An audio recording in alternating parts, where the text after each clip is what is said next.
সদস্য ছিলেন। ওই ওনার যথেষ্ট অবদান আছে এটা, এবং আমাদের নেত্রী খালেদা জিয়া একদম স্পষ্ট বলে দিয়েছেন এই কর্ণফুলী তৃতীয় সেতু হবে এবং এটা হবে, এবং আলটিমেটলি গিয়ে পুরো কাজটাই কিন্তু 2006 সালে শেষ হয়ে গেছে। এবং এখানে কিন্তু আমরা ওইখানে পাহারা দিয়েছি রাত্রি এই ব্রিজের জন্য। একসময় আমরা বসে থাকতাম এখানে বক্তব্য রাখতাম। তো যাই হোক, এখানে আসুবাইও আছে, এখানে অনেকে এই যে নওয়াবখান থেকে বাচ্চারা এখানে সবাই কিন্তু ওই সময় অনেক কষ্ট করছে এই ব্রিজের জন্য। আমি যেটা বলছি, এটা ওই টোল দেওয়ার টোল হয়েছে অনেক, টোল প্রায় 2007 সাল থেকে। এটা দুর্ভাগ্যের বিষয় হচ্ছে সবকিছু আমরা করেছি পরে শেখ হাসিনা দিছে এটার উদ্বোধন করে, তো এটাই হচ্ছে ঝামেলা।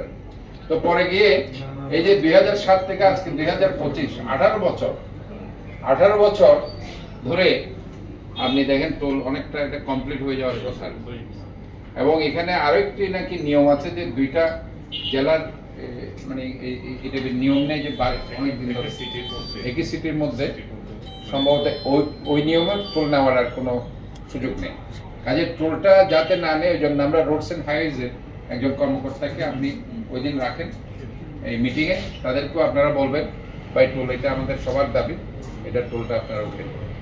এবং টোল আর এই ইনমেইন টাইমে টোল যদি নিতে হয়, ওই যে ঢাকার সিস্টেম যেটা, সেটা আমি ট্রাফিক বিভাগের এডিসি সাহেবকে আমি জানাচ্ছি যে আপনি একটু এদেরকে ডেকে যাতে করে তারা 7-8টা ওই ধরনের মেশিন নিয়ে তারা যাতে দ্রুত টাকাটা নিয়ে যায়, তাহলে হবে কি গাড়িগুলো দ্রুত যেতে পারে। এখানে অনেক সময় মানুষ নামাজ পড়তে পারে না, শুক্রবারের নামাজ, এদিন আমি নিজে প্রোটোকল নিয়ে গেছি, সেখানে আমাকে নামাজ পড়তে আমি দৌড় মাইরা পাশে একটা ক্রস করে আমি নামাজ পড়তে কারণ নামাজের টাইম চলে যাবে শুক্রবার। তো এই জিনিসগুলো আমার মনে হয় ইজ ভেরি ইম্পর্টেন্ট, এটা সবার জন্য দরকার। এবং আশা করি আমরা যদি এটা একটা এক্সাম্পল তৈরি করতে পারি, আপনারা যারা সেখানে পরিবহন ব্যবসায়ীরা আছেন, তাহলে পরে একটা নতুন এক্সাম্পল আমরা তৈরি করতে পারি। আমি আন্তরিকভাবে ধন্যবাদ জানাচ্ছি আপনাদের এখানে আসার জন্য। আগামী 20 তারিখ ইনশাআল্লাহ আপনাদের সাথে দেখা হবে। আপনাদের সবার সুস্বাস্থ্য দীর্ঘায়ু কামনা করে আমি আমার বক্তব্য শেষ করি। আসসালামু আলাইকুম।